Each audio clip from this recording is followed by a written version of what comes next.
people can get injured or even just run down, potentially overtrained by trying to train through, periods of time where they just don't have the bandwidth to do all the things in their training that they have to do. All 8 billion of us are doing metabolism at all times.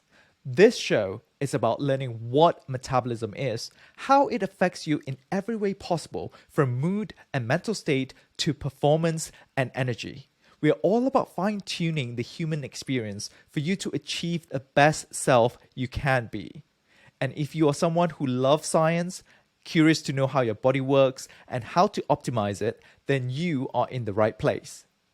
This is the H.V.M.N. podcast. In this episode, we have Jason Fitzgerald, who's a collegiate runner, USATF certified running coach, and the host of Strength Running podcast. He shared a lot of tips and advice on how to train to be a runner, strength training for runners, how to improve mental resilience, and lastly, the best ways to prevent injuries. If you like this podcast, please do consider leaving us a review on whatever platform you listen this on, and stay tuned and enjoy this episode.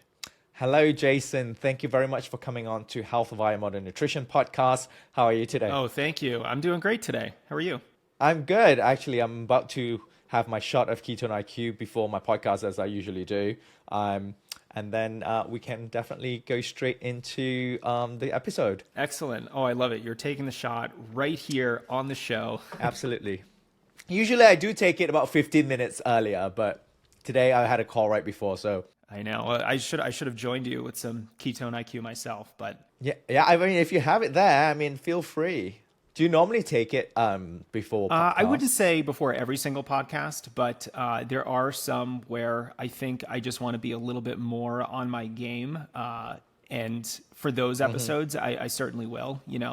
I think when I'm discussing something like ketones, like with you, when I had you on the podcast, that was definitely the type of show where I wish I had some ketones beforehand, just because I was discussing a topic that was outside of my area of expertise, and I was sort of trying to understand it as the runner and the coach. So for those episodes, absolutely. Yeah. It's like, what episode do you need an extra cup of coffee? Something like that. I'll go for the Ketone-IQ shot. Yes. I think, having the experience, the subjective experience itself, while you're talking about the product itself and metabolism of that product itself, I think that's a great way to really tell your listeners how you feel after you've taken the product. So before we go further, please introduce yourself to our listeners and our viewers, who you are, what you do, and what's your background. Sure. So I am a runner. I am a coach. I host the Strength Running podcast. And, I've been a runner for most of my life. I started running as a freshman in high school and almost immediately fell in love with the sport. I just loved that aspect of putting in the work and improving and having a lot of control over your athletic destiny. I think a lot of runners will resonate with that. And so I just got obsessed with running from a young age. I was 14 and I loved getting faster. And I ran cross country, indoor track, outdoor track, all 3 seasons of 4 years in high school. I went to Connecticut College where I competed again for all 4 years. And then I didn't really stop for like another almost a decade. So I was competitively training for just about 9 or 10 years after I graduated college, where then I got into some of the longer distances. I started dabbling in triathlon, trail races, the half marathon and the marathon. My background is more in the middle distances and track. But I always knew that I wanted to just immerse myself in the world of running because I love the sport so much. And in 2010, I started Strength Running. And Strength Running is my coaching business. It's where I publish a lot of articles about the sport of running. There's also the Strength Running YouTube channel. So I produce a lot of published content about the sport of running because I want runners, number one, to achieve the best kinds of performances that they can. And number two, I want them to avoid all of the mistakes that I made in my own training, because Lord knows I made too many of them. And that's really what I'm all about these days is getting runners to think more strategically about the sport that they love so much so that they can get more out of it, whether that's running faster races, running a distance that they've never run before, or simply going 6 months, 9 months, 12 months without any kind of running injury so that they can stay healthy and actually do the thing that they love, which is running. So yeah, at the end of the day, I am just a huge running nerd, and I am just so excited to be here with you, just talking shop. Great story. So you basically started running when you were 14 and you never Yes. stopped running till now. So what about running that you love so much? Like, what really got you into the sport and kept you going? I think it was improving, because I was a basketball player before I started running cross country. I actually showed up to the first day of cross country practice wearing basketball shoes and long mesh shorts, thinking I could high jump, because that's what I did in middle school gym class. And I was such a beginner. I didn't know what I was doing. But as soon as I got over that first couple weeks where, everything hurts and everything's difficult, I started I started experiencing the fact that you can actually get substantially better in this sport when you're a beginner. And I got hooked on that. I loved that. And so very quickly, I started tracking my races. I started keeping a training journal. I started really thinking objectively about all these metrics in the sport, like your weekly mileage, your certain personal bests in certain distances. And I really liked tracking that. I really liked seeing how the more work I put in, the more consistent I was, the more strategic I was with my training, the more results I got. And I just kept improving and getting better, and I loved it. I think it's that upward trajectory that is just very exciting. And I think it's the same no matter what sport you might be participating in, whether you're a podcaster and you're looking at those download numbers, like people love to see that upward trajectory. And running is very objective. And so I really identified with that aspect of the sport. And I just liked how I could run cross country, and then I could focus on, say, the mile, and then run the 2 mile, occasionally get into the 400 and 800 where, I could really just run super fast and blow the doors off people. And that was super fun. And I just never wanted to stop, because I always thought I could keep improving. I always thought I could get a little faster. I think every runner is like that. You finish a race, and even if it's a personal best, the fastest you've ever run before in your life, most runners think to themselves, if my training had gone just a little better, if I made this different decision on the course, I probably could have gotten a faster time. And that to me is extraordinarily motivating, because there's always something to improve. There's always something to work on, to tweak, to make better. And, that aspect of the sport is just very attractive to me. And what can I say? I also like wearing 1-inch split leg running shorts. So There you go. I think, the self-improvement part is definitely very true for a lot of athletes. The reason I asked what got you really loving running to begin with is because it's something that I couldn't relate. Because when I was younger, I hated physical activity, let alone running, right? I was not able to run. I was overweight. I didn't like exercise. So, but then, way later during university, I sort of picked up, I wouldn't say running, I would say jogging, and then I picked up strength training, sort of weightlifting. And it is exactly what you described that kept me going, which is seeing myself improve, seeing my strength improve, seeing that I have gotten results with my physical body that I never thought I could achieve. Because growing up in a family with high prevalence of obesity and diabetes, I always thought I'm going to end up like them, because, that's the way we are, that's the way we're born, that's the way we eat, that's the way everything is. Until later, when I learned more about metabolism and physiology and starting to make those lifestyle changes, that I saw the same corresponding changes within my body and without and outside my body, that I realized that we can do something about it. So as we're talking about strength and training, why strength running? Because a lot of people talk about running, they talk about endurance exercise, they talk about aerobic exercise. And strength training, most people would think of weightlifting, they think of CrossFit. I mean, I know that, you know, you need strength to run as well, but what sort of inspired that name, and what's the fundamental principles around it? I think a very good coach once told me that there are no fast, weak runners. If you want to be a very good runner, you have to be a strong runner. And I have my truthful answer to this question, which is I bought strengthrunning.com simply because I thought it was a cool domain name. So there wasn't a ton of forethought that went into this decision way back in 2007 when I bought the domain. However, I've really grown into this brand name because I think it captures a lot of really important aspects of the sport. You know, strength running isn't a style of running. It really is just a brand name. But I think to be a good runner, you do have to be strong. You have to be strong from a muscular perspective. You have to be strong from a mental toughness perspective. You have to be strong from almost any aspect of your physical fitness that you think of. You have to be a strong aerobic runner. You need a lot of endurance to be good at endurance running. Who would have thought? And so the strength really encapsulates a lot of different aspects of the physical skills and even psychological skills that we distance runners want to have.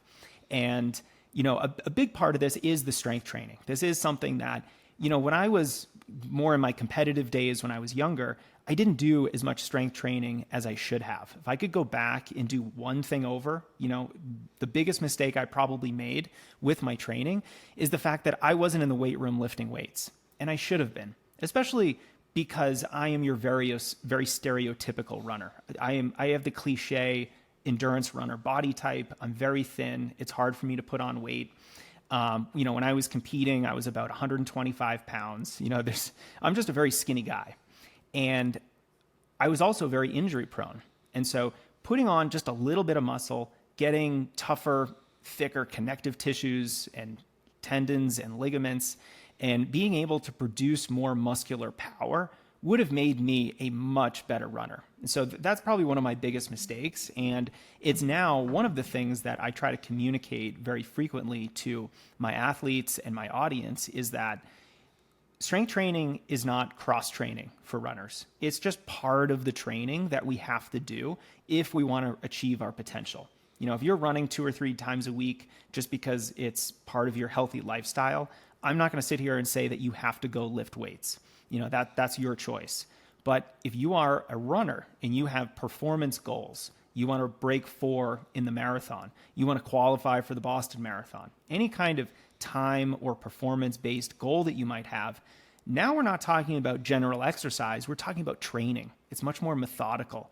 It's much more structured. There's a progression to it, and it does include strength training. It has to include strength training. After all, running is actually a sport that has a very high injury risk. You know, depending on the study that you look at, about 60 to 70+% of runners are going to get injured every single year. That injury rate's higher than football here in the United States, which is kind of wild to think about. You know, most people don't think of running as an impact sport. It's not an impact sport. It's not a contact sport. You wouldn't expect people tackling you down. It's just you against yourself. While there is nobody tackling you to the ground, hopefully not, that might get that person disqualified from the race. It is an impact sport in that it is you versus the ground. Every footstep that you take is going to send 2 to 6 times your body weight, depending upon your mechanics and your speed, up through your foot and lower leg, up through the rest of your leg. And so we have to be strong enough to deal with that impact force and be able to mitigate it, be able to absorb some of that stress and then release it as energy. There's a lot that goes into that, and it does require a lot of strength. And so, you know, I will fully admit I would rather be out there running than lifting weights or doing strength training. I'm a runner. I love running, and I frankly don't even like strength training that much. However, it enables me to do the thing that I love, which is running. So I put a lot of value in it. This is a great point, Jason, that you pointed out, is that how you basically framed it, that strength training is not a cross training for runners. It is part of the training for runners, because conversely, you have weightlifters who say, I can't do cardio, I'm going to lose my gains. I can't do cardio because I want to put on muscle, and it's the same thing like with runners. It's like I don't want to lift weights. I've got time. I should go for a run because I love running, and that's my therapy, and this and that. So I think coupling that it's a great sort of concept as well, because during my master's, I did my master's in biotechnology in Columbia University in New York, and that was my first time in the US. My master's thesis was specifically exercise as an intervention against sarcopenia. And sarcopenia means loss of muscle due to aging. So I basically examined both aerobic exercise and anaerobic exercise, or strength training versus resistance strength training versus endurance exercise in helping with sarcopenia. And I realized that with regards to sarcopenia, with muscle loss, strength training is necessary. Even at the age of 80, 90, people are still able to put on muscle mass, as opposed to the belief that most people, I'm much older, I'm in my 50s. It is harder, but doesn't mean that you can't put on muscle. But at the same time, as we age, we also need to maintain that endurance and aerobic exercise, because that is what helping our mitochondria to clear out the oxidative damage. So that's why both strength training and aerobic exercise is quite important. I'm glad you brought this up, because now we're getting into this topic of longevity. And this is something that I'm thinking a lot about. I'm turning 40 this year, and this is often that hinge moment where strength training does start to become much more important, because men's testosterone levels typically fall around this age. It becomes a little bit more difficult to synthesize the protein that you're getting from your diet. And you really do need to be doing some strength training for longevity reasons. And of course, per my previous comment, me being a skinny little runner, I definitely need to be doing that weightlifting. And so, yeah, it's very important. And unfortunately, a lot of runners think that if they start lifting some weights, they're going to gain a bunch of weight. They're going to bulk up. They don't want to look bulky. They don't want to be carrying extra weight on the race course. But it's actually very difficult to do that if you're training for a race. So even if you're only running, say, 20 miles a week, which for most runners is not a terribly high amount, especially if you're training for a race, it's so difficult to be in a calorie surplus so that energy is then used for hypertrophy or muscle building. When you're doing that running, you're doing a long run, you're probably doing a faster workout per week. There's so much other exercise in your program that most of that energy is going towards fueling that exercise. And, we can take the flip argument here for the power lifter who doesn't want to lose any gains. It'd be like, I can't go run 20 minutes twice a week because I don't want to become a sub 5 minute miler. And then every runner is like, do you know how hard it is to become a sub 5 minute miler? That is challenging, and it's going to take a much more methodical, patient, long-term approach than simply you going and running a couple times a week. The same thing is true with lifting. You are not going to put on a bunch of muscle if you go lift twice a week, which is typically what I recommend for endurance runners. It's not enough lifting. You are not going to be doing the type of lifting that builds muscle, It's going to be more power and strength oriented. Now, of course, it might build a little bit muscle, but it's not the type of lifting that is geared towards hypertrophy. You're not going to get bulky. Bodybuilder. Exactly. And so it's almost like this objection that runners have that isn't even a real objection. It's not something that's really going to happen. And even if it does, if it changes your body composition a little bit, if you put on 3 pounds of muscle and lose 2 pounds of fat and you're a pound heavier, I would say that you're actually in a much healthier position. So being the lightest weight that you can be is not what we want as runners. We want a healthy weight. We want a sound body composition, and we do want some muscle so that, for longevity reasons, obviously, but also for performance reasons. Yeah, I totally agree, because yes, we want to perform better and better every time as we go for the next race, but at the same time, it's inevitable that we are also aging, and therefore we need to make sure that we're doing everything we can in order to maintain good physique in terms of performance, but also good physique in terms of health. and metabolic health, as well as joint health and all of that, to enable us to do what we love for longer, as long as we could, you know.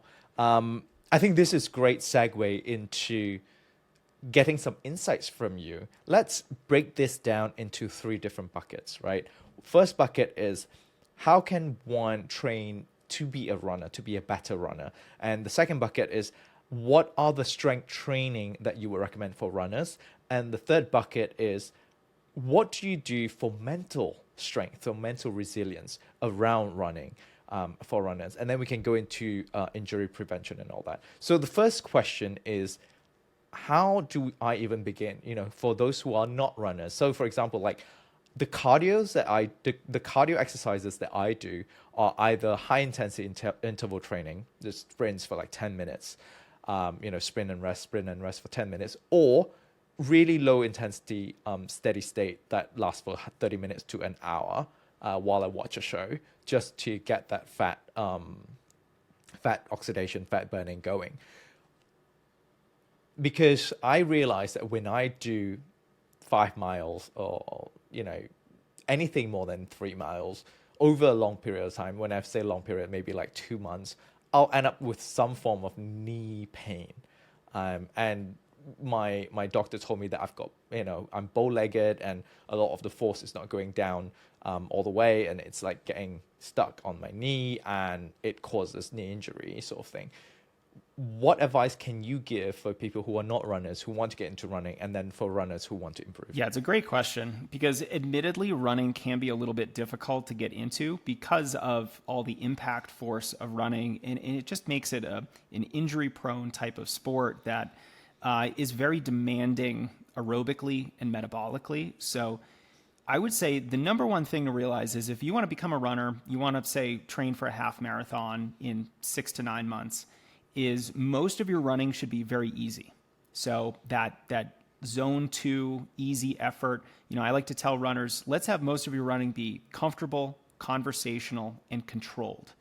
Now, if you're a new runner, most running is actually going to be kind of difficult, right? Like it's difficult to run slow enough for that to be easy. So there is going to be a little bit of a transition period, I would say 4 to 8 weeks, where like, let's just get past this initial difficult zone of training where everything feels a little hard. It's hard to go for an easy run when all paces seem hard. But the more and more you run and the more consistent you are, you know, there's no secret here, but if there is, consistency is the secret. The more consistent you are, the more you will find out that you are developing more and more gears, just like a bike. When you are a beginner, you are a single speed bike, and it's kind of hard. But the more advanced you get, the more you build your fitness, the more you will start building additional gears so that you have easy, moderate, hard. Then you have very easy, moderate, hard, and then really hard. And so you can really drill down into this and separate all these different paces. So number one, let's make sure almost all of our running is easy. I like to see beginners maybe with 90% of their weekly running mileage very easy. And then 10% can be in the form of some type of faster workout.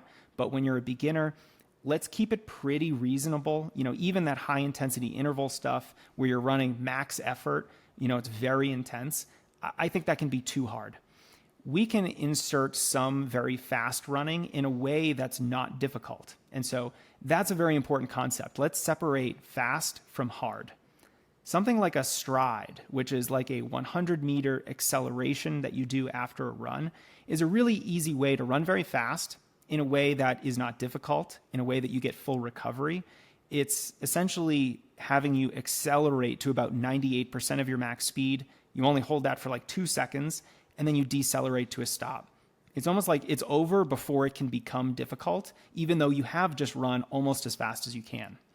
And so a beginner runner, if they did 4 strides twice a week, most of their running very easy, and they focused on 3 to 4 runs a week and maybe increasing their mileage by about 5 to 10% every 2 weeks, they are going to gradually build the aerobic metabolism enough so that, you know, they're capable of running, say, 30 miles a week. That I think is a very good goal for beginner runners. Sometime in the first 3 months or so of running, let's build to about 30 miles a week. Almost all of it's easy. We are just building that aerobic metabolism. Yes, we're going to do some strides, important for getting comfortable running fast, very important for power, force production, but again, not in a very difficult way. What we're going to do on the other side of the ledger is the strength training, because they're opposite sides of the same coin. Yes, we're developing the aerobic metabolism, but let's also strengthen the body so that it can handle all this running that we're doing. And so, Latt, if you're dealing with, knee problems, certain types of more running specific strength training is probably going to be helpful for you. And counterintuitively, focusing on the hips and the glutes, because a lot of those muscle groups really impact how your stride operates. And if there's any, movement patterns that might not be very efficient, that could be causing your knee pain. So in addition to just mostly easy running, let's do some strides consistently. Let's gradually build our mileage over time, over say 3 months or so, and let's do the strength training. That I think is a very basic, simple framework for beginner runners to gradually improve over time. So selfishly, I've got to ask, what sort of glutes and hip training, strength training that I have to use to improve my running? This is probably a good chance to differentiate 2 different types of strength training that we have as runners in the running world. There's the heavy lifting, weightlifting, power and strength oriented gym workouts that we might do with a barbell and some weights. That's what we were talking about earlier. That's great for force production. It's great for body composition, getting stronger, building power. But there's another type of strength training that runners have to do, and they can do this much more frequently. And this is what you might do in a physical therapy office. A lot of body weight exercises. You're targeting individual muscles, and you're essentially spending 10 or 15 minutes a day doing maintenance work on your body. Sort of like bringing your car into the shop. They're going to change the oil filter. They're going to get new oil in there. They're going to rotate the tires, check the alignment. That's what we're doing with your body when we're doing these, relatively short body weight oriented strength sessions. So the individual exercises can be anything from, say, a single leg pistol squat, which is a little bit more advanced. If we can go easier than that, a bridge where you are driving your heels into the ground, elevating your hips and glutes. That can become more advanced by alternating a marching motion. And so you're lifting each leg one at a time.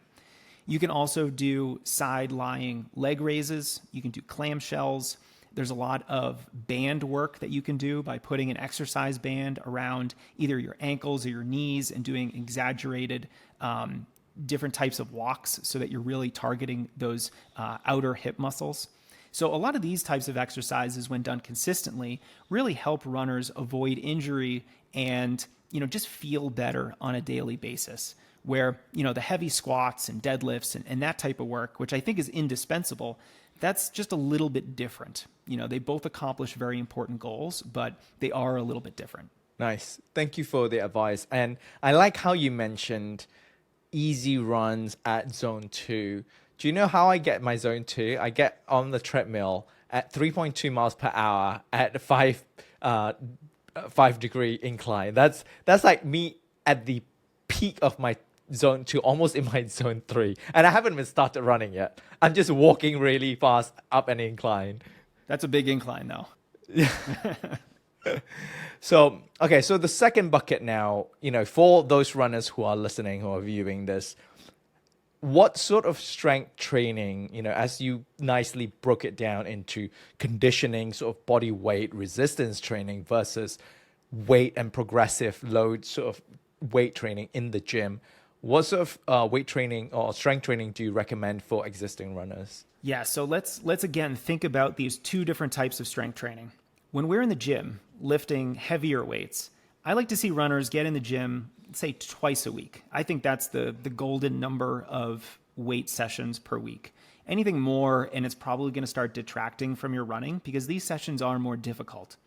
So if we are getting in the gym for 30 to 45, maybe 60 minutes twice a week, focusing on compound movements, multi-joint movements like squats, deadlifts, the press, for example, these movements are basic. They are fundamental. And that's a good thing. All of these movements are, most of them are the powerlifting movements, the very basic fundamental lifts that weightlifters are going to do in the gym. And they are full body exercises. They take your entire body to do these movements. And, this is the type of work that's going to make us stronger. And we should also just remember we're only going to do it twice a week. So it should be kind of hard. It should be a challenge. It's almost like our faster running workouts. They are a challenge. We need them, but we shouldn't do them too often. I get to interview all these doctors, scientists, and cool people in this health and fitness industry, all made possible because of this podcast that is funded by the company I work for, which is Health via Modern Nutrition, or H.V.M.N. And it is not that they pay me to do this, but I genuinely love and believe in the product Ketone-IQ. I use it every day before my podcast, before my workout, or even after my workout for recovery. There hasn't been a single supplement that can give me such a drastic change in subjective feel within minutes as much as Ketone-IQ has. For those of you who do not know me, I'm from Malaysia, I got my PhD from the UK, and my passion is in science and chronic diseases. And I believe it is all about transparency, scientific integrity, and about sharing with everyone so that everyone can benefit from it. And if you like this content and our work, please do support us by liking, leaving a review, or sharing with your friends and families, or even buying a shot of Ketone-IQ at any Sprouts nationwide in the US, and the first shot is on us. Just scan the QR code and you'll get your money back for your first shot. You can also use the code HVMNPOD20, that is HVMNPOD20, and get 20% off your first purchase at the H.V.M.N. website. The other side of this coin is the body weight strength work. And I have this concept that I like to call sandwiching. I like every runner to sandwich their runs between a dynamic warm-up that helps them literally warm up before the run, and then some body weight strength or core work after the run. And that's where we can get into this more physical therapy oriented work that's a lot easier. It's sort of like our easy zone 2 running. And I like runners to do this kind of work after every single run, except the runs where they're going to lift heavier weights. So if you're running 5 days a week, you might want to lift 2 of those days after your runs. And then the other 3 days, you're going to be doing some of this type of body weight work. These routines shouldn't take you too long, 10 to 20 minutes. We are going to focus on a lot of different body weight exercises. I have probably about 10 different routines on the strength running site. If folks want to search, best strength exercises or something like that, they're going to get all of these different routines, and each one can focus on different things.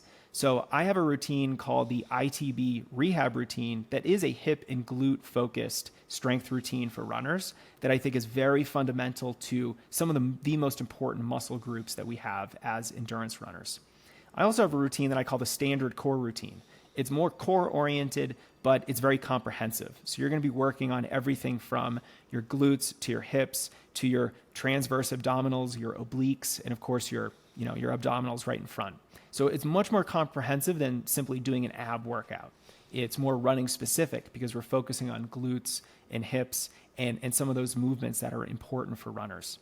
So this very simple breakdown of following our runs with some type of strength workout. Sometimes it's going to be a heavier weightlifting session, but most of the time it's going to be one of these easier body weight sessions that's a little bit more focused on injury prevention.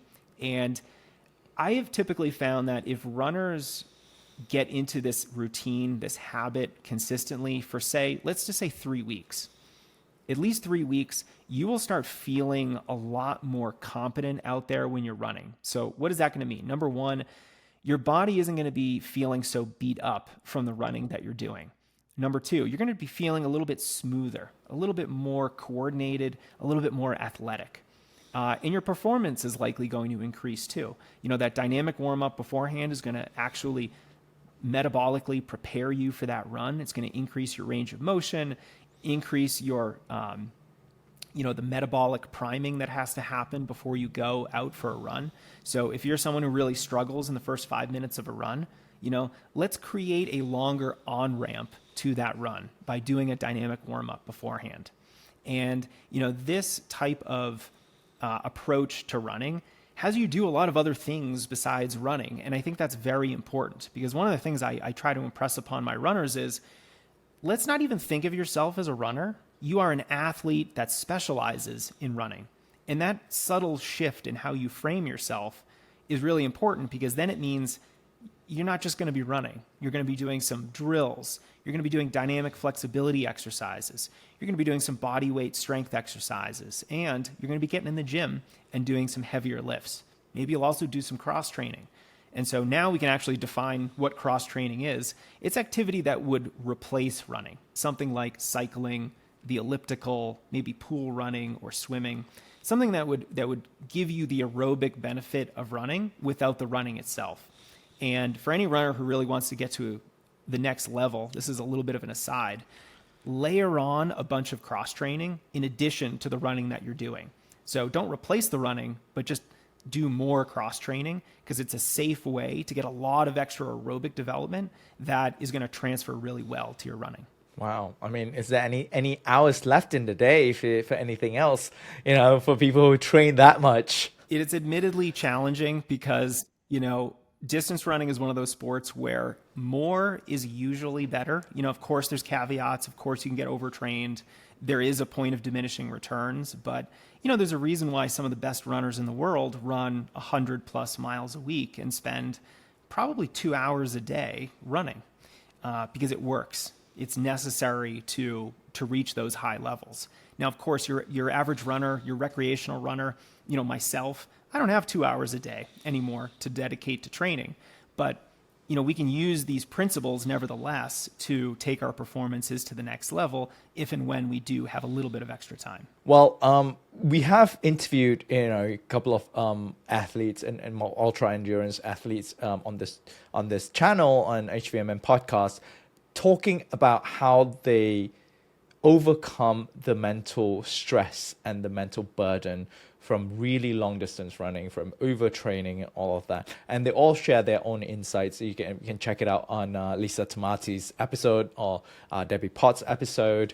And I want to hear your thoughts, Jason, on how you train your mental strength and overcome that mental burnout. Yeah, so I do think these are two very different questions. Let me start with avoiding the burnout.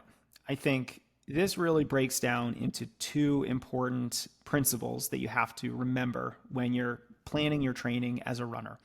Number one, I want you to love what you're doing. And I can't coach this. I can't make you love running. If you don't want to run, then don't run. But if you're someone who wants to run a marathon or a half marathon, or really just make running a part of your consistent, healthy lifestyle, you should be interested in it. Because if you're not interested in it, if you're not passionate in it, or if you're like me, if you don't love it, it's going to be really hard to get through the difficult aspects of the sport. So this is like figuring out your why. Why are you doing this?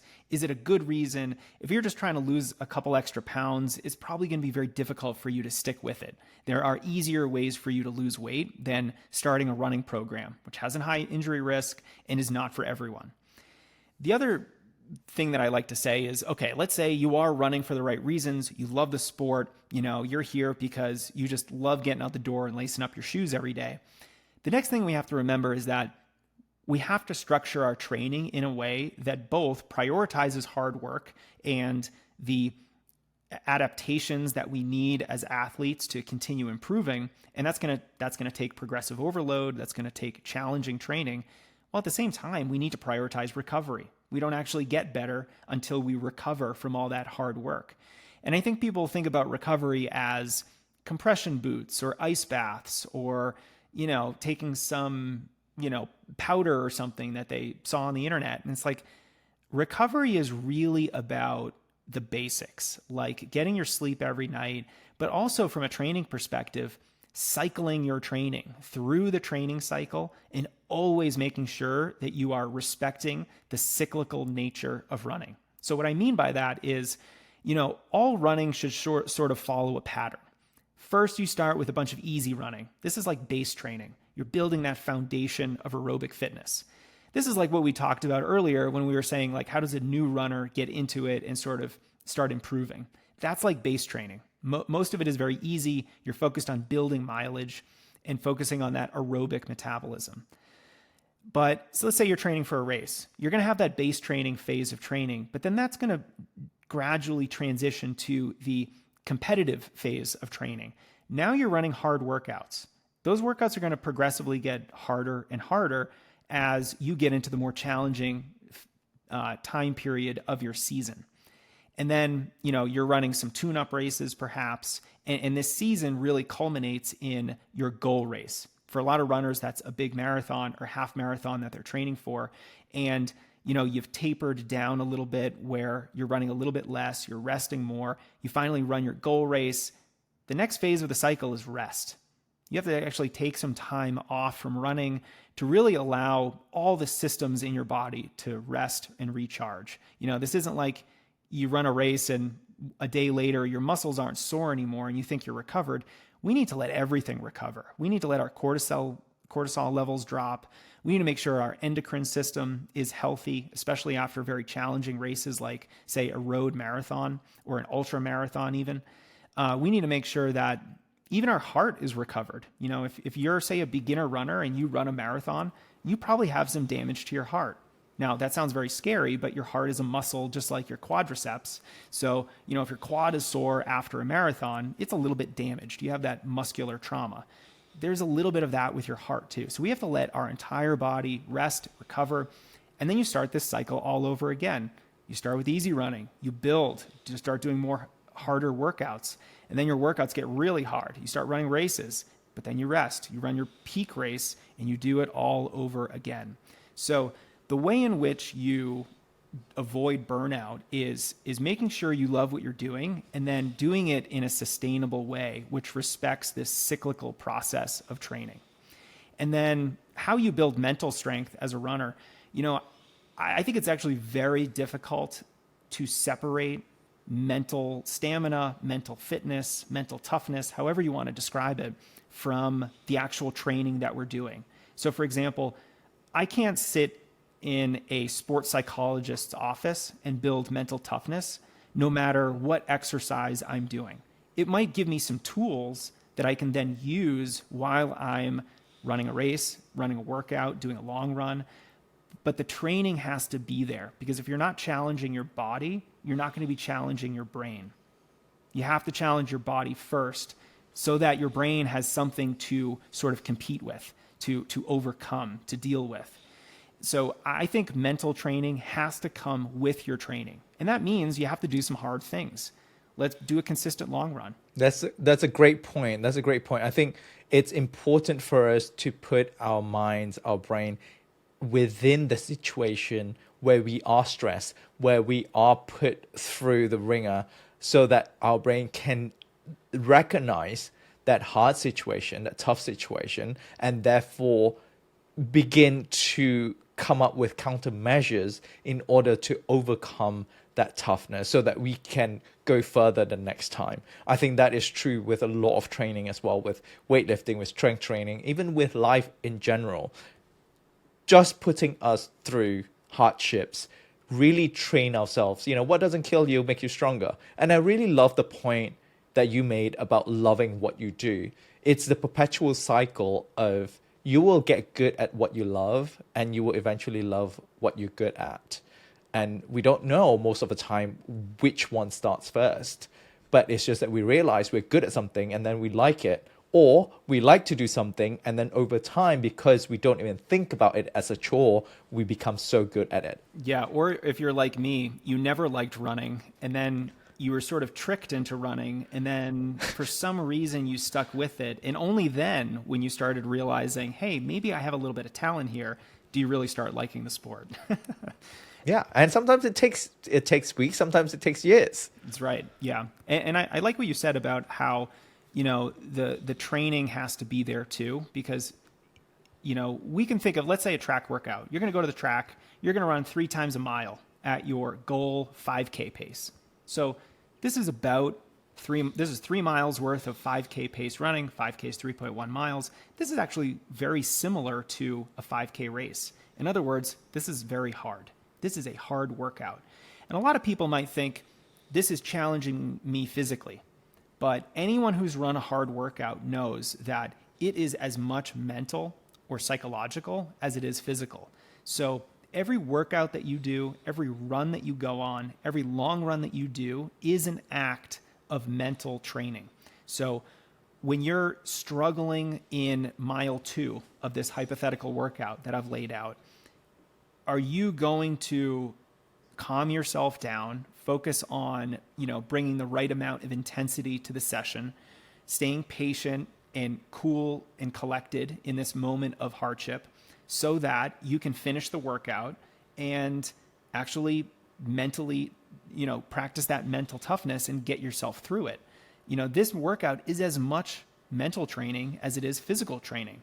So a big point of building mental toughness is making sure you're doing the things that are going to build mental toughness. If you're not running consistent long runs, if you're not doing a hard workout, say at least once a week, I think we're doing a disservice to the mental training that's needed to get really good at racing, because racing is very, very psychologically challenging. Thank you for that.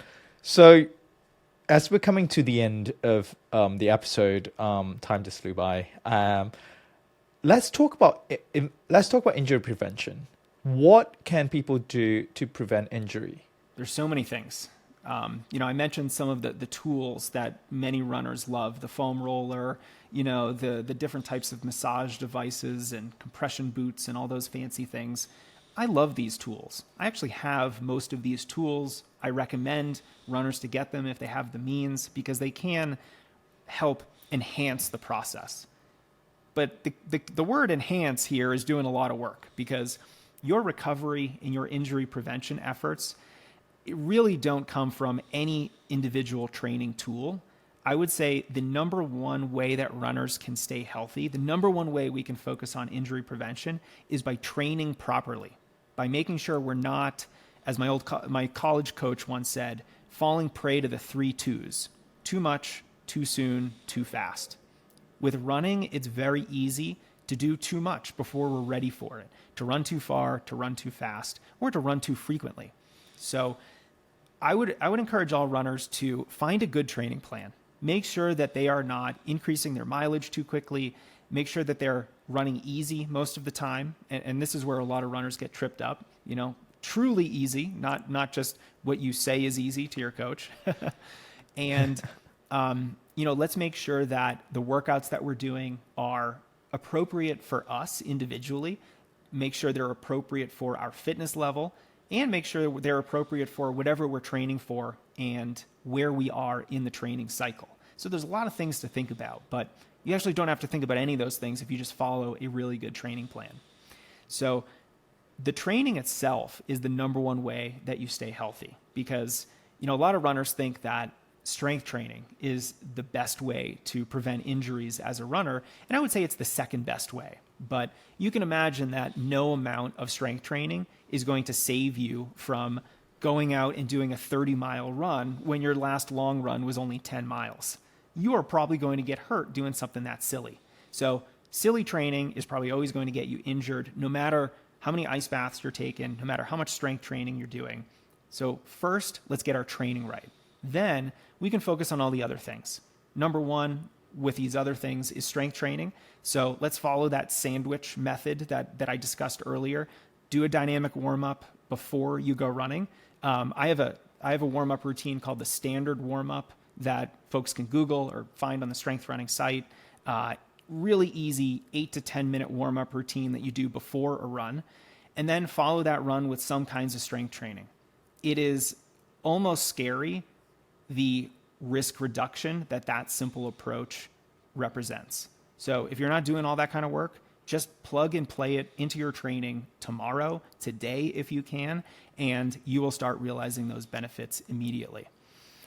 Those are I would say are like the two main reasons you stay healthy.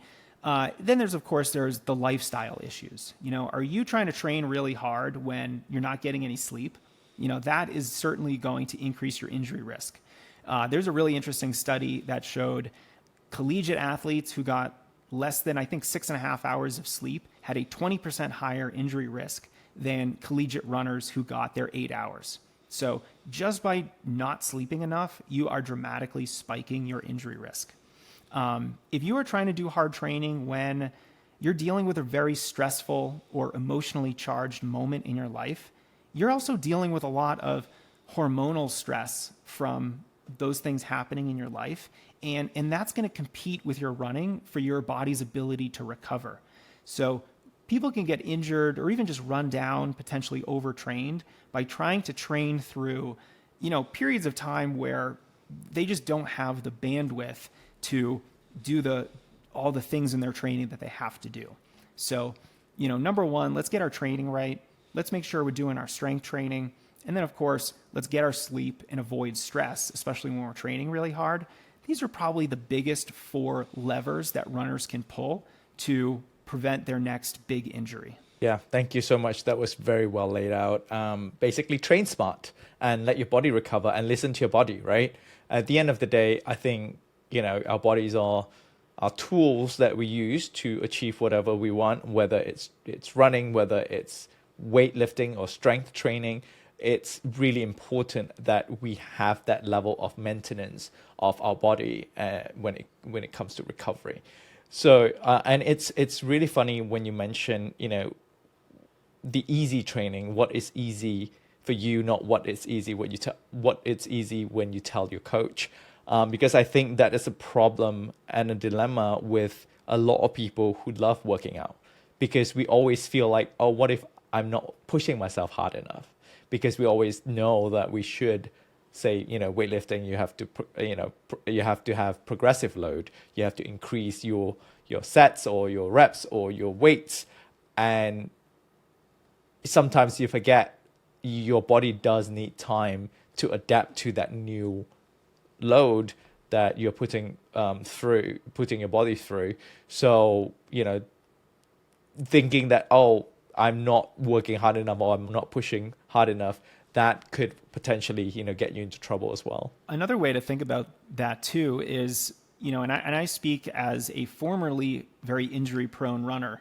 Another way to think about progressive overload and this constant need to want to do more or go faster is, well, what if the progressive overload that I'm focusing on right now is not doing any training that I haven't already done before, but simply doing it for a longer period of time?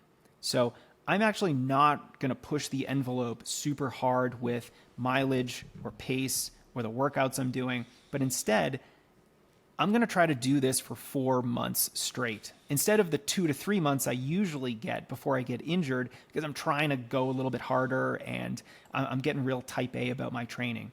So there's a lot of different ways of thinking about progressive overload with your training.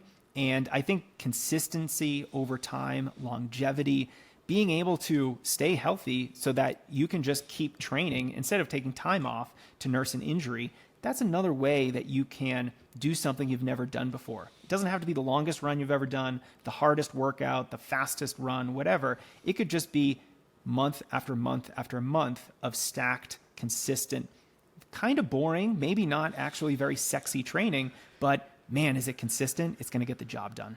That's great advice, Jason. That is great advice. I think that's a very, very big challenge for especially people nowadays who are always on social media, and we see instant gratification, and we see people achieving, instant gratification or achieving results really quickly, even though in reality they're not. They're just posting pictures or reels of them achieving their end goal, at different times. But what we're seeing is that multiple people hitting at the same time.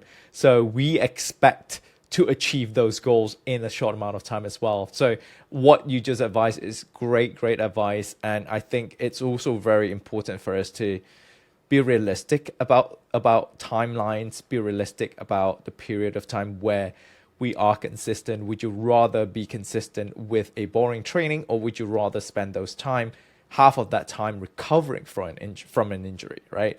So one truly last question is, when a runner hit a plateau, what would your advice be for them to break the plateau? Yeah, for a lot of runners, they just want to keep getting faster, right? Or they just want to keep being able to run longer distances. Maybe they're getting into ultras. And so if you are getting to a point where you feel like you're not improving, it can be really helpful to look back on your training journal and ask yourself, where can I take the next step with my training? For a lot of runners, the biggest lever they can pull is simply running a little bit more. So, if you typically run X number of miles over a 3-month training block leading up to your half marathon, well, can you increase that by 10%? That's a good way to force improvement, because ultimately what we're trying to do is give the body a sufficient stress so that it responds to that stress, adapts to it, and then comes back a little bit stronger and has a little bit more endurance. And then the question becomes, okay, well, what stress is going to prompt additional adaptation? It needs to be more than what I have done in the past, because what I have done in the past has led me to a plateau. It has led me to not improve anymore. So the additional stress has to be something more. It has to be more mileage. Maybe it is consistency over time, like we just talked about. Again, it doesn't have to be super sexy. You don't have to go for a 24-mile long run before your marathon necessarily. It could be, maybe you start your marathon training cycle instead of at 10 miles for your long run, and then you build to 20 over 16 weeks. Maybe you start at 15 and you just do more of those 15, 16, 17, 18-mile runs more consistently. That is going to give you more endurance. So you've still gotten to the same long run distance that you did previously. You still have the same length training plan, but the structure of it is a little bit different. It's a little bit more advanced now because you're running longer more frequently. You could be more consistent with workouts. You can reduce your injury risk so that you're not spending as much time, on the sidelines nursing an injury. So there's a lot of different ways to take that next step with your training, and it really does depend on the individual. For a lot of runners, more mileage is going to be the key. I would say another huge performance driver is a consistent long run.